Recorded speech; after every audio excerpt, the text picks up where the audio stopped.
La vie spirituelle que Dieu approuve. Jean 5, versets 30 à 44. Je ne puis rien faire, moi, de moi-même. Je juge selon ce que j'entends, et mon jugement est juste, car je ne cherche pas ma volonté, mais la volonté de celui qui m'a envoyé. Si moi je rends témoignage de moi-même, mon témoignage n'est pas vrai. C'est un autre qui rend témoignage de moi, et je sais que le témoignage qu'il rend de moi est vrai. Vous avez envoyé auprès de Jean et il a rendu témoignage à la vérité, mais moi je ne reçois pas témoignage de l'homme, mais je dis ces choses afin que vous soyez sauvés. Celui-là était la lampe ardente et brillante, et vous avez voulu vous réjouir pour un temps à sa lumière. Mais moi j'ai un témoignage plus grand que celui de Jean, car les œuvres que le Père m'a données pour les accomplir, ces œuvres mêmes que je fais rendent témoignage de moi que le Père m'a envoyé, et le Père qui m'a envoyé, lui, a rendu témoignage de moi. Jamais vous n'avez entendu sa voix ni vu sa figure, et vous n'avez pas sa parole demeurant en vous, car celui-là que vous lui avez envoyé, vous ne le croyez pas. Sondez les Écritures, car vous estimez avoir en elles la vie éternelle, et ce sont elles qui rendent témoignage de moi, et vous ne voulez pas venir à moi pour avoir la vie. Je ne reçois pas de gloire des hommes, mais je vous connais, et je sais que vous n'avez pas l'amour de Dieu en vous. Moi je suis venu au nom de mon Père et vous ne me recevez pas.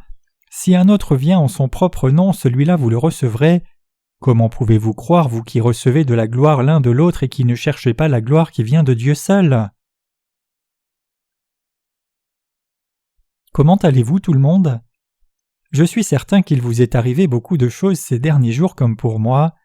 Notre vie humaine fait continuellement face aux difficultés et beaucoup de tâches, mais si nous sommes des gens qui avons reçu la rémission des péchés, nous devons comprendre ce dont Dieu parle et y croire et nous établir fermement sur cette parole et suivre le Seigneur avec foi.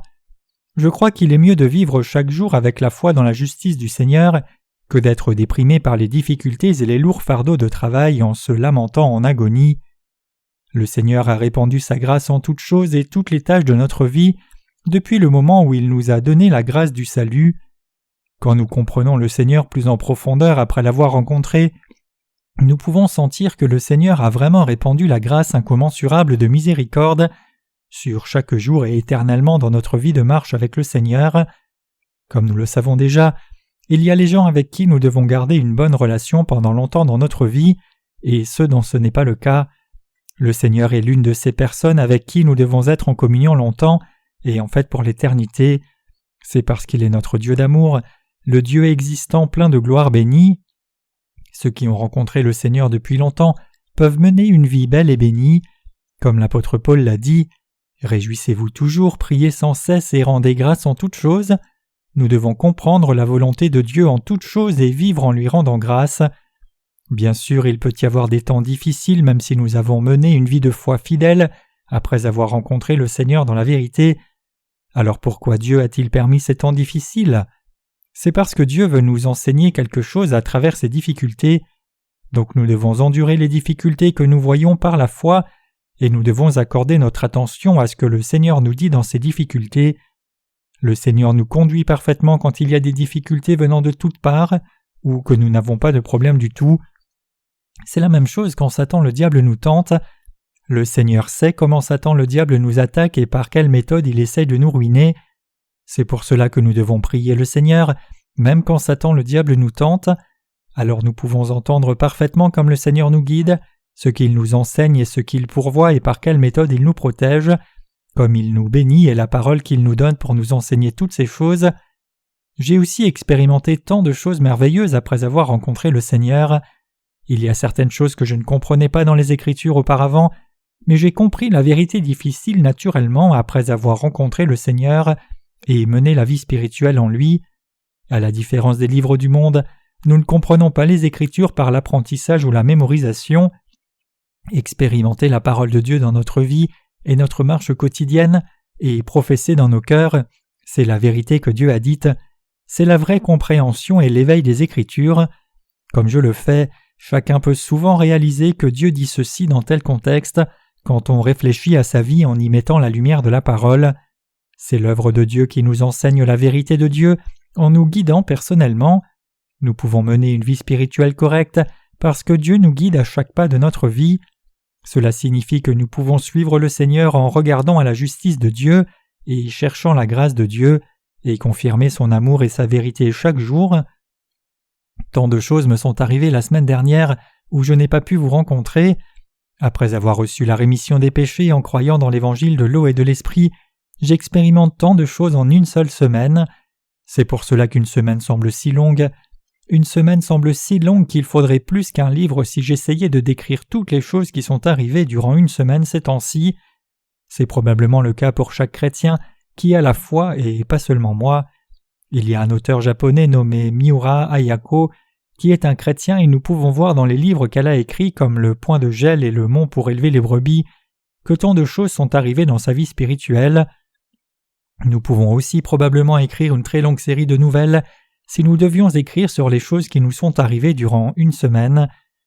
Il y a tant de choses dont nous voulons parler les uns avec les autres, il y a tant de choses dont nous avons dû nous occuper jusqu'à maintenant, et il y a aussi tant de choses que nous devons faire dès maintenant. Je suis reconnaissant que Dieu nous ait gardés et protégés dans tant de fardeaux de travail, et qu'il ait répandu sa grâce sur nous pour que nous puissions nous assembler et l'adorer ainsi. Nous sommes les gens qui n'auraient pas pu s'assembler dans cet endroit pour le culte, si ce n'était par la grâce de Dieu et son amour miséricordieux. Nous humains pouvons nous écarter en menant une vie prodigue en une seule semaine, donc nous devons regarder à la grâce de Dieu chaque jour et confirmer son amour. Au XIXe siècle, il y avait une personne nommée George Muller, et l'on dit qu'il a prié si fermement qu'il a été reconnu par d'autres comme l'homme de prière. Il est dit qu'il élevait chaque verset des Écritures comme la prière qui sera exaucée, chaque fois qu'il priait Dieu et qu'il priait continuellement en tenant ferme sur la parole. Et l'on dit que la réponse à la prière venait réellement à chaque fois. Nous croyants devrions rendre notre foi encore plus ferme en la confirmant toujours par la parole du Seigneur comme lui, et vivre une foi qui suit la vraie justice qui est dans la parole de Dieu. Nous rendons grâce à notre Seigneur une fois encore. Nous avons lu la parole de Jean 5, versets 30 à 44 aujourd'hui. « Je ne puis rien faire moi de moi-même. Je juge selon ce que j'entends, et mon jugement est juste car je ne cherche pas ma volonté, mais la volonté de celui qui m'a envoyé. » Le passage des Écritures d'aujourd'hui commence comme cela. À travers cette parole, nous pouvons voir ce que notre Seigneur dit de Satan et des gens qui ne suivent pas Dieu, et nous pouvons aussi voir ce qu'il dit aux gens comme nous qui croyons en lui. Vous savez le fait que notre Seigneur a guéri beaucoup de gens qui souffraient de maladies comme la lèpre ou les pertes de sang depuis longtemps, et il a aussi guéri beaucoup de handicapés comme les aveugles ou boiteux. Un jour, Jésus a guéri un aveugle un jour de sabbat, et les pharisiens qui ont vu cela ont critiqué Jésus. C'est bon qu'ils puissent voir, mais pourquoi le jour du sabbat ? Ils ont regardé cette chose et l'ont mis au défi même s'il est venu dans ce monde et a guéri tant de gens malades.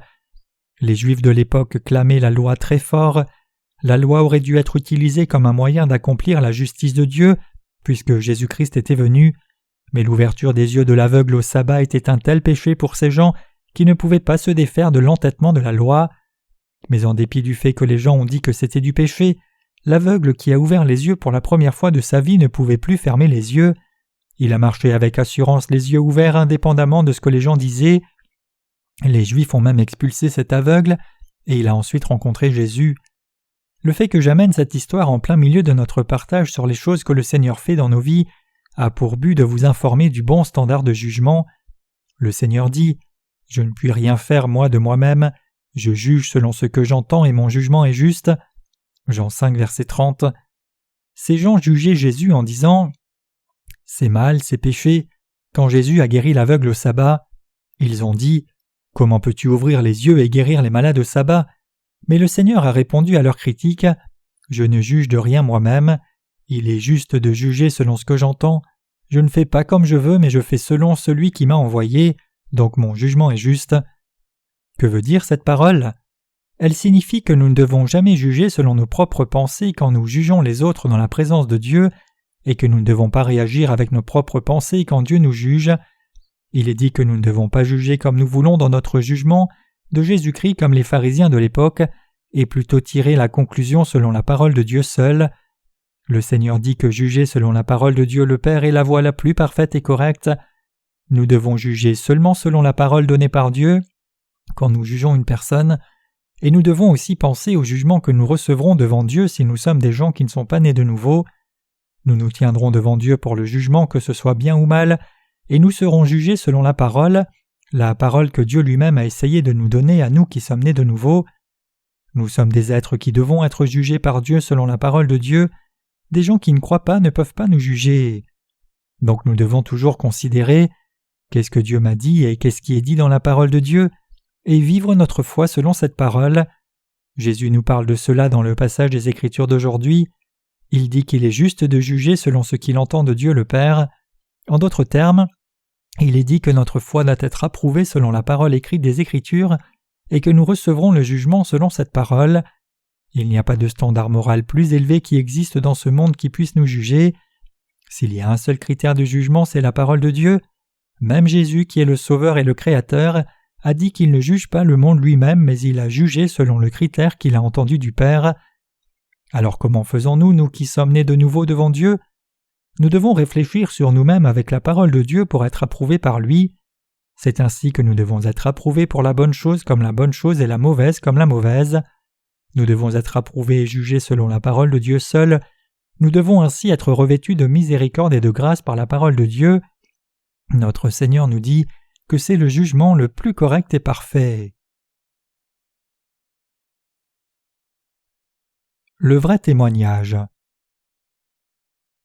Le Seigneur dit au verset suivant : « Si moi je rends témoignage de moi-même, mon témoignage n'est pas vrai. C'est un autre qui rend témoignage de moi, et je sais que le témoignage qu'il rend de moi est vrai. » Cela signifie que le Seigneur met la base de son jugement et témoignage, et tout y inclut la gloire de Dieu dans la parole de Dieu le Père. Si nous voulons vraiment recevoir le bon témoignage et approbation, par qui devons-nous chercher cela? C'est vrai, cela doit se faire par Dieu le Père. Alors comment pouvons-nous recevoir l'approbation qui dit que nous avons raison de la part de Dieu? Dans notre vie spirituelle, les choses que nous croyons, notre jugement, la vie éternelle ou la bénédiction, notre vie droite et faire l'œuvre de Dieu, comment pouvons-nous recevoir le témoignage qui dit bon ou faux dans ces choses? Le Seigneur nous en parle dans ce passage. Il dit que nous devons recevoir le témoignage seulement dans la parole de Dieu. Il est dit que Jésus-Christ n'a pas témoigné selon lui-même, mais il a témoigné selon la parole de Dieu le Père. Nous devons aussi être approuvés devant Dieu comme justes par la parole de Dieu. Ce n'est pas trop difficile. Si les œuvres et la foi de quelqu'un sont correctes en reflétant dans la parole de Dieu, alors c'est bon. Si notre ministère de salut est parfait et droit au reflet de la parole de Dieu, alors c'est bon. La chose qui est approuvée comme bonne ne change pas.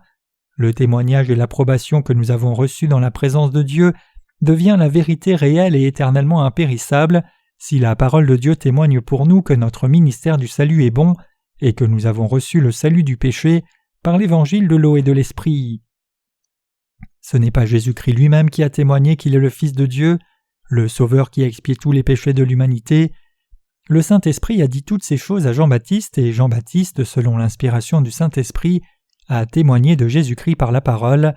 Il est écrit « Tu as envoyé Jean et il a rendu témoignage à la vérité » Jean 5, verset 33.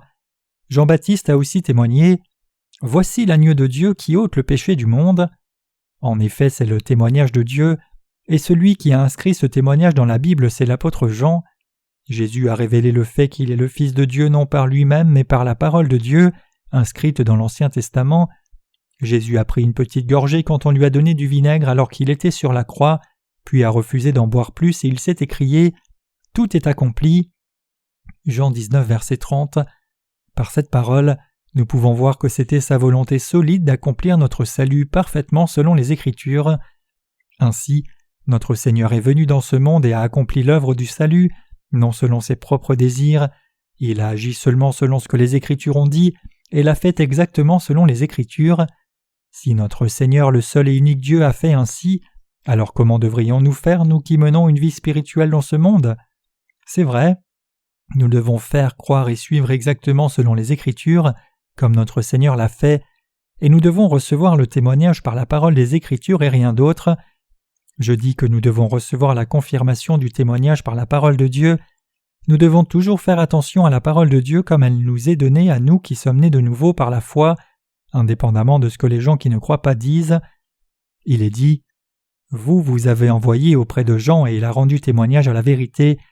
mais moi je ne reçois pas témoignage de l'homme, mais je dis ces choses afin que vous soyez sauvés.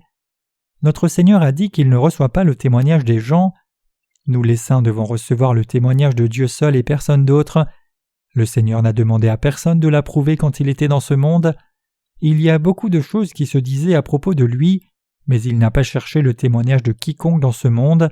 Notre foi et la façon de vivre devaient aussi être comme cela. Vivez-vous la vie spirituelle devant Dieu? Vivez-vous votre foi devant Dieu? Ou vivez-vous la vie spirituelle en essayant d'avoir l'air bien devant les gens?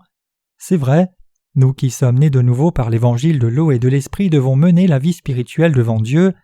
Il y a un mot grec, coram deo, qui signifie devant Dieu. Ce mot était souvent utilisé auparavant, mais il est difficilement utilisé de nos jours.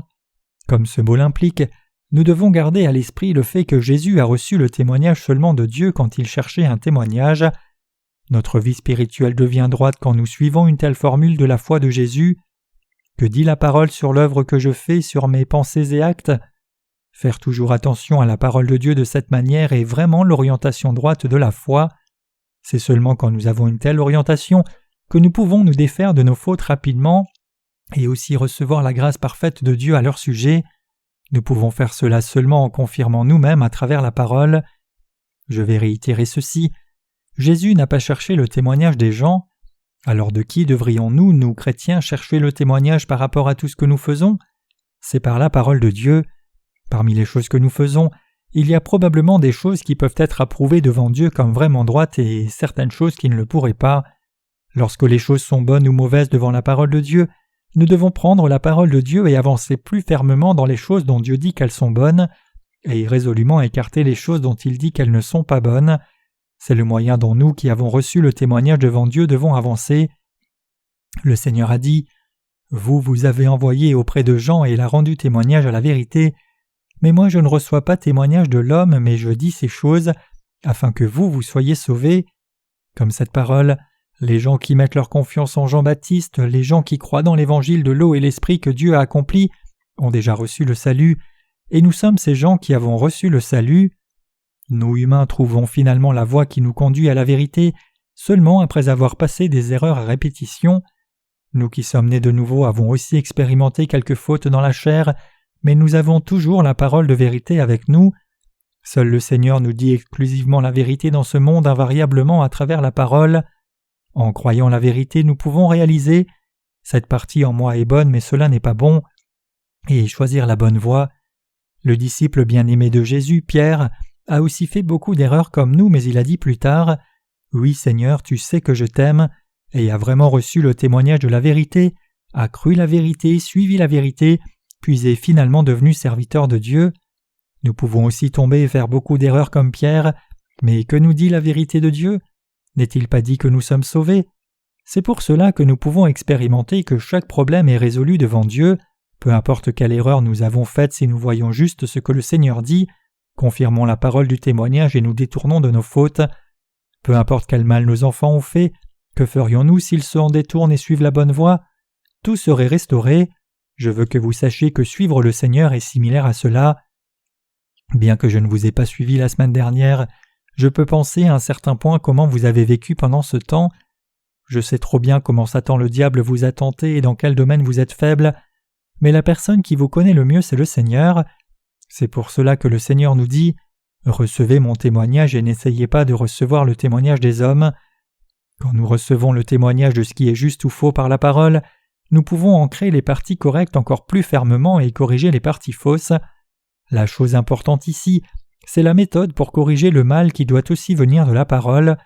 Nous devons aller à la parole qui témoigne de la vérité, tenir ferme pour plaire à la parole de Dieu et avancer dans le droit chemin et non le mauvais en croyant dans la parole. Il est inutile pour une personne de continuer de prendre des résolutions en des termes charnels. Nous devons réfléchir. Que disent les Écritures à ce propos? Que disent les Écritures sur mes faiblesses? Que dit Dieu dans ma vie? Nous devons écouter et lire la parole de Dieu au sujet de ces questions et confirmer avec une compréhension parfaite, et nous pouvons alors comprendre exactement ce que nous devons faire et avancer dans le droit chemin en croyant cette parole. Je vais revenir au passage des Écritures d'aujourd'hui de nouveau, et Jean 5, versets 35 à 38 dit « Celui-là était la lampe ardente et brillante, et vous avez voulu vous réjouir pour un temps à sa lumière. Mais moi j'ai un témoignage plus grand que celui de Jean, car les œuvres que le Père m'a données pour les accomplir, ces œuvres mêmes que je fais rendent témoignage de moi que le Père m'a envoyé, et le Père qui m'a envoyé, lui, a rendu témoignage de moi. Jamais vous n'avez entendu sa voix ni vu sa figure, et vous n'avez pas sa parole demeurant en vous, car celui-là que lui a envoyé, vous ne le croyez pas. » Le Seigneur a désigné Jean-Baptiste et dit qu'il est la lampe qui brille pour un temps. Le Seigneur dit qu'il y a un plus grand témoignage que l'évangile de l'eau et l'esprit rendu par Jean-Baptiste lorsqu'il est dit « Mais moi j'ai un témoignage plus grand que celui de Jean, car les œuvres que le Père m'a données pour les accomplir, ces œuvres mêmes que je fais rendent témoignage de moi que le Père m'a envoyé. » Ici, le plus grand témoignage que le témoignage de Jean-Baptiste signifie l'œuvre juste du salut que Jésus-Christ a accomplie selon la parole de Dieu. Bien sûr, le témoignage de Jean-Baptiste est l'un des témoignages, mais Jésus-Christ dit que toute l'œuvre qu'il a faite lui-même dans ce monde est le plus grand témoignage de Dieu. Cela signifie que Dieu a témoigné de lui-même. Notre Dieu dit maintenant que le témoignage de sa promesse de faire de nous de nouvelles créatures et le témoignage de l'expiation réelle de tous nos péchés en tant qu'humains selon la parole de l'Ancien Testament, qu'il expirait tous nos péchés, est le vrai témoignage. Croyez-vous au fait que Jésus est venu dans ce monde et a expié tous nos péchés par l'évangile de l'eau et de l'esprit comme c'est inscrit dans les Écritures, le témoignage du salut? Nous ne pouvons pas l'exprimer autrement que de dire que c'est un témoignage vraiment merveilleux. Quand nous la parcourons, toute la parole écrite dans cette grosse Bible ne parle que de cela. Elle parle de la façon dont Jésus-Christ a expiré les péchés des gens éternellement et comment il a accompli l'œuvre de salut parfaitement. Qui a promis cela et qui l'a accompli? Dieu a promis cela et son Fils Jésus-Christ l'a accompli. Croire cela, c'est être sauvé. Comme le disent les Écritures, « Vous n'avez pas sa parole demeurant en vous, car celui-là que lui a envoyé, vous ne le croyez pas. » Jean 5, verset 38. Croire en la parole de Dieu, c'est croire en lui, et c'est le seul moyen de recevoir le témoignage de Dieu. Néanmoins, il y a beaucoup de gens qui mettent encore de côté la parole de Dieu et parlent de choses étranges quand la vérité nous dit cela. Dans notre pays, la Corée, le temps viendra aussi où il sera difficile d'entendre l'évangile de l'eau et l'esprit qui est la vérité de Dieu. L'on dit qu'il est difficile de prêcher avec une Bible correcte dans certains pays occidentaux parce que la Bible a déjà été tordue, mais croire selon la parole est le roc de la foi le plus précieux, même si nous regardons dans l'histoire. La parole des Écritures est le témoignage le plus fondamental et le plus parfait, mais il y a beaucoup de gens aujourd'hui qui tordent la Bible, la parole de Dieu. Beaucoup de dits théologiens ont publié de nouvelles versions conjointement, et il y en a probablement beaucoup plus maintenant, mais ces nouvelles versions traduites de la Bible ont beaucoup de domaines qui sont faux. La Bible que nous utilisons maintenant a été imprimée par la Société biblique de Corée. Comme c'est probablement le cas dans d'autres pays, beaucoup de versions de la Bible sont aussi vendues dans le pays. Devons-nous faire nous-mêmes une autre version de la Bible? C'est possible, mais je veux continuer d'utiliser la version de la Bible que j'ai maintenant, car il y a tant de versions de la Bible qui ont traduit la parole de Dieu de façon incorrecte. Je veux me concentrer seulement sur la prédication de l'évangile de l'eau et de l'esprit pour un temps. Pour la gloire de qui vivons-nous? Retournons à la parole et regardons le passage de Jean 5, verset 39. « Sondez les Écritures, car vous estimez avoir en elles la vie éternelle, et ce sont elles qui rendent témoignage de moi. » La Bible est la parole qui rend témoignage du Seigneur. Le Seigneur dit « Sondez les Écritures, car vous estimez avoir en elles la vie éternelle, et ce sont elles qui rendent témoignage de moi. » Jean 5, verset 39. Toutes les paroles de la Bible rendent témoignage de Jésus et Dieu lui-même aussi. Jésus qui est Dieu, le Créateur de toutes choses dans l'univers, nous a promis son salut par la parole, et il est venu dans ce monde et a accompli toutes choses comme il l'a promis. Croyez-vous cela? La Bible n'est pas une nouvelle littéraire ou un livre d'histoire. La Bible est la parole de Dieu qui cherche à accomplir la rémission des péchés en nous par Jésus-Christ. Il n'y a pas d'autre usage ou objectif à ce livre. Le seul but de la Bible est de sauver l'humanité du péché et nous faire recevoir la vie éternelle dans la présence de Dieu.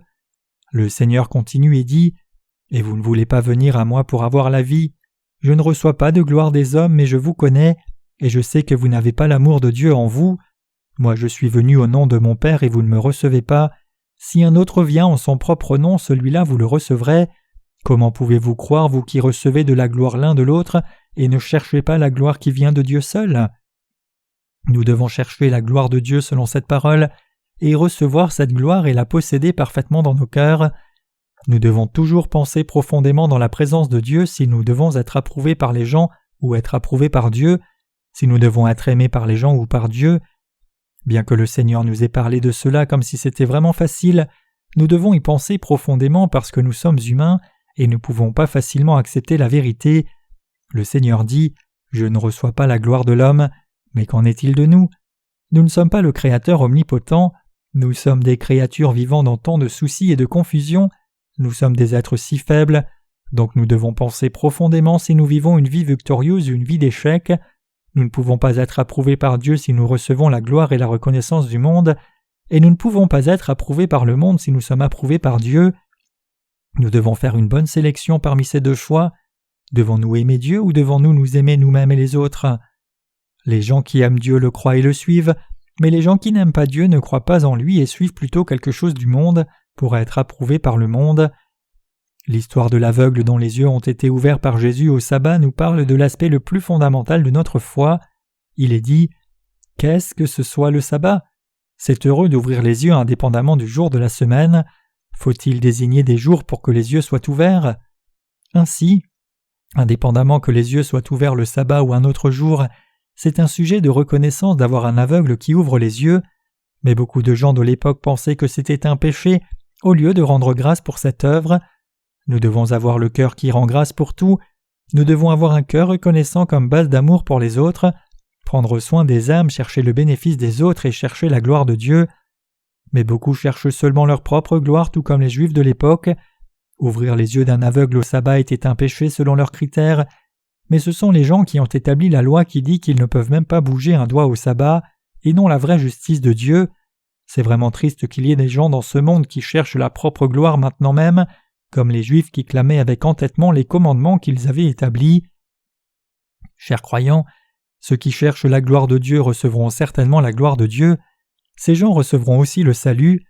Nous devons recevoir la gloire dans la présence du Seigneur et avancer sur la voie de la justice en étant approuvés devant Dieu. Ceux qui cherchent une foi ferme dans la présence de Dieu reçoivent la foi ferme. Alors quelle est la foi qui vient de Dieu ? Il approuve notre foi par la parole. Il rend témoignage à notre foi par la parole. C'est la foi qui vient de Dieu. Ce n'est pas une question que moi je crois d'une certaine façon, mais c'est la foi que le Seigneur nous donne en confirmation et qui dit « La parole de Dieu parle de cela de cette façon et je crois cette parole. Le Seigneur rend témoignage à travers cette parole, si je la crois, c'est vrai. » Sur quoi devrions-nous, nous qui croyons dans la parole du Seigneur, poser le fondement de notre pensée ? Nous devons le placer devant Dieu. La base fondamentale de notre pensée doit seulement être placée devant Dieu et non sur notre propre pensée subjective. Donc nous devons faire attention à ce que Dieu nous dit pour la vie, ce que Dieu dit, la parole de Dieu, non notre propre pensée ou alors que nous vivons dans cette vie. Il y a des moments où nous devons planifier nos vies nous-mêmes.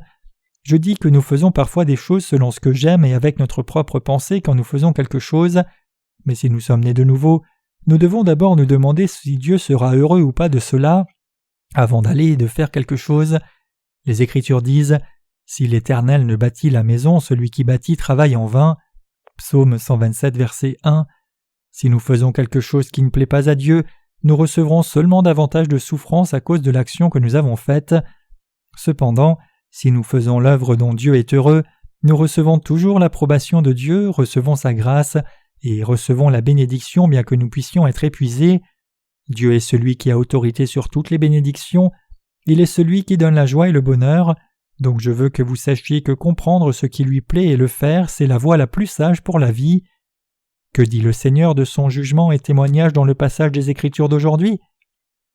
Que dit le Seigneur sur la vie éternelle, le salut et la gloire de Dieu ? Le Seigneur dit que Dieu a donné cette parole par Jésus, parce que nous humains n'avons pas pensé à tout ni mis Dieu au centre de nos cœurs jusqu'à maintenant. Si nous avions vécu en mettant Dieu au centre de nos cœurs, nous aurions rendu la gloire à Jésus avec foi quand Jésus est venu dans ce monde et a pris tous les péchés de l'humanité en recevant le baptême de Jean-Baptiste, puis est mort à la croix. Mais la pensée des gens était différente de la pensée de Dieu et de la parole de Dieu, donc ils se sont opposés à chaque chose que le Seigneur a faite. Ils se sont opposés à Jésus à tel point que le passage des Écritures d'aujourd'hui dans l'Évangile de Jean chapitre 5 se répète encore et encore. Je crois que cette parole nous est donnée à nous qui vivons dans ce monde maintenant autant qu'aux gens dans ce sang-là. Pourquoi devrions-nous vivre alors ?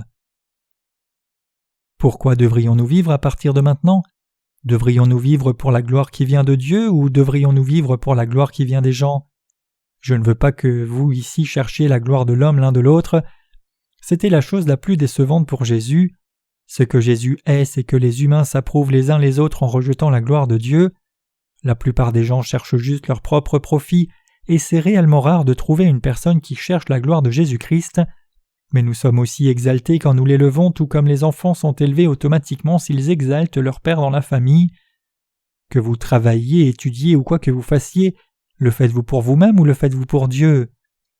Vous devez tout faire pour la justice de Dieu. Nous humains sommes des êtres qui sommes toujours dans les plans de Dieu, peu importe combien nous nous mettons en avant.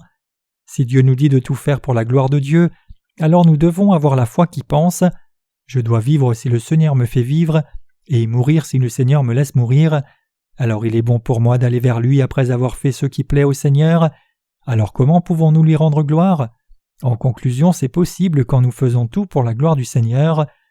Nous devrions faire toutes les œuvres avec cette foi. Il nous donne sa gloire et la bénédiction quand nous utilisons tous nos accomplissements pour la gloire de Dieu. Mais Dieu ne nous donnerait aucune paix ou gloire et nous ignorerait en disant « Bon, continue et fais ce qui te plaît » si nous cherchions seulement notre propre gloire. Nous devons toujours avoir le cœur fixé correctement. Nous devons avoir notre cœur fixé correctement parce que personne dans ce monde n'est parfait dans ses œuvres. Comment de bonnes œuvres peuvent-elles être manifestées quand notre cœur n'est pas fixé correctement ? Si vous avez le cœur qui cherche la gloire humaine dans votre cœur en ce moment, rejetez cela. Le Seigneur nous dit qu'un tel cœur n'est pas bon. Alors quel est le cœur droit ? Le Seigneur dit que chercher la gloire de Dieu, c'est un cœur droit. La vie spirituelle n'est pas terminée quand vous dites « Je suis heureux de recevoir la rémission des péchés, le problème du péché est maintenant réglé et c'est tout ». Combien cherchons-nous la gloire de Dieu et combien fidèlement faisons-nous l'œuvre qui nous est confiée indépendamment que les gens nous approuvent ou non ? C'est cela rechercher la gloire de Dieu, et faire cela c'est la vie spirituelle en même temps. Je veux que vous sachiez que chercher seulement la gloire de Dieu diligemment, indépendamment de ce que la majorité des chrétiens disent, peu importe ce que dit votre mère ou votre père, c'est le cœur droit. Toutes les erreurs peuvent être corrigées quand les croyants fixent leur cœur droit devant la présence de Dieu, mais nous courons sur une mauvaise voie si nous ne fixons pas notre cœur droitement. Quand je vois une personne, je regarde si le cœur de la personne est droit ou non. Certains manquements ne comptent pas si le cœur est droit. Bien sûr, il y a des gens dont le cœur dévie même si leurs actes ont l'air bons. Je détourne immédiatement mes yeux d'eux. Nous devons fixer le centre de nos cœurs droitement. Le Seigneur nous dit innombrablement « M'aimez-vous ? Cherchez-vous ma gloire ? Même après avoir reçu la rémission des péchés, avez-vous entendu cette voix de Dieu ? La personne qui réalise « Ceci est mauvais dans ma vie » et s'en détourne même si personne ne le lui reproche, c'est la personne qui cherche la gloire de Dieu. Ces gens reçoivent l'amour et la bénédiction de Dieu. Toute la parole du Seigneur est accomplie dans la vie entière d'une personne par la foi qui professe « L'Éternel est mon berger ». Quand David a combattu Goliath, Goliath lui a dit « Suis-je un chien pour que tu viennes vers moi avec des bâtons » 1 Samuel 17, verset 43. Réellement, David le voyait comme un chien. David ne combattait pas Goliath parce qu'il était assez fort pour le vaincre. La fronde et la pierre dont David a frappé Goliath le Philistin étaient comme le jouet d'un enfant, et comment Goliath pouvait-il penser qu'il mourrait pour en avoir été frappé ? Mais David s'est avancé avec foi et a professé « Dieu, je crois que tu tueras cet homme qui a l'air d'un chien, parce qu'il avait le cœur droit dans la présence de Dieu. Il pouvait être si brave parce qu'il s'appuyait sur le Dieu Tout-Puissant. Donc David dit à Goliath le Philistin « Tu viens vers moi avec l'épée, la lance et le javelot, mais je viens contre toi au nom de l'Éternel, le Dieu des armées d'Israël, que tu as défié. Aujourd'hui, l'Éternel te livrera entre mes mains et je te frapperai et te couperai la tête. Et aujourd'hui je donnerai ta carcasse au camp des Philistins pour les oiseaux du ciel et les bêtes sauvages de la terre, que toute la terre sache qu'Israël a un Dieu. Et toute cette assemblée saura que l'Éternel ne sauve pas par l'épée et la lance, car le combat est celui de l'Éternel, et il te livrera entre nos mains. » 1 Samuel 17, versets 45 à 47. C'est cela la vraie foi. Une telle foi qui croit au Seigneur avec un cœur fixé manifeste souvent de merveilleuses œuvres de Dieu. Nous qui croyons et suivons le Seigneur dans ce monde sommes vraiment des gens avec des limites. Nous devons fixer le centre de nos cœurs droit parce que nous avons des manquements et faiblesses. Cela signifie que nous devons absolument chercher et suivre la gloire de Dieu et vivre pour rendre la gloire à Dieu. Toutes choses sont possibles si nous fixons nos cœurs. Vous devez aussi rendre la gloire au Seigneur. Avant de demander aux autres, nous devons d'abord donner la gloire à Dieu nous-mêmes. C'est ce qui plaît à Dieu. Croyez tel quel si vous savez ce qu'est la gloire de Dieu et ce qu'est la bonne chose même si nous sommes faibles et fébriles. Tout comme Goliath a été tué par la fronde de David qui était comme un jouet, de grandes œuvres viennent par la foi. Nos cœurs sont fixés par la foi et nos actes sont pratiqués selon la foi. Je veux que vous reconnaissiez la vérité, que la foi droite est prioritaire sur les actes droits. En d'autres termes, c'est seulement quand vous fixez votre foi droit que vous pouvez vous comporter droitement. Le cœur est devenu ainsi avant que l'acte ne soit posé dans les choses que nous faisons. Je veux que vous sachiez par la foi que le cœur dirige l'acte. Notre Seigneur a dit « Vous ne cherchez pas la gloire qui vient de Dieu seul ». Dieu continue de parler de cela dans l'Évangile de Jean chapitre 5. Le Seigneur était plus déçu de cela et il dit « Je ne juge pas moi-même, je juge selon ce que j'entends du Père. Je ne témoigne pas moi-même, je le fais selon ce que le Père m'a dit. » Il est écrit que même Jésus-Christ, le roi de toutes les créatures, faisait tout selon les ordres du Père. Alors que devrions-nous, créatures, faire ? Nous devons vivre exactement selon la parole de la Bible, c'est vrai. Nous devons faire toutes choses selon la parole inscrite dans les Écritures, non selon la simple régularisation de la loi. Je veux que vous rendiez gloire à Dieu par la foi qui croit la justice de Dieu, et ne cherchiez pas la gloire les uns des autres. Je crois que nous serons vêtus de l'amour et la grâce de Dieu quand nous vivons vraiment pour la gloire de Dieu. Je veux que vous rejetiez votre propre gloire qui n'est pas droite. Quoi que nous fassions, nous faisons tout pour la gloire de Dieu. Vivez-vous vraiment pour le Seigneur ? Ou vivez-vous pour bien manger et vivre bien ? Les gens qui suivent le monde seront détruits par le monde. Quoi que vous fassiez, je veux que vous fixiez le but de la gloire du Seigneur dans votre cœur et le fassiez. Je suis certain que vous vivrez pour la gloire de Dieu dans tout ce que vous faites, que ce soit la vie de famille, le travail, les études ou quoi que ce soit d'autre.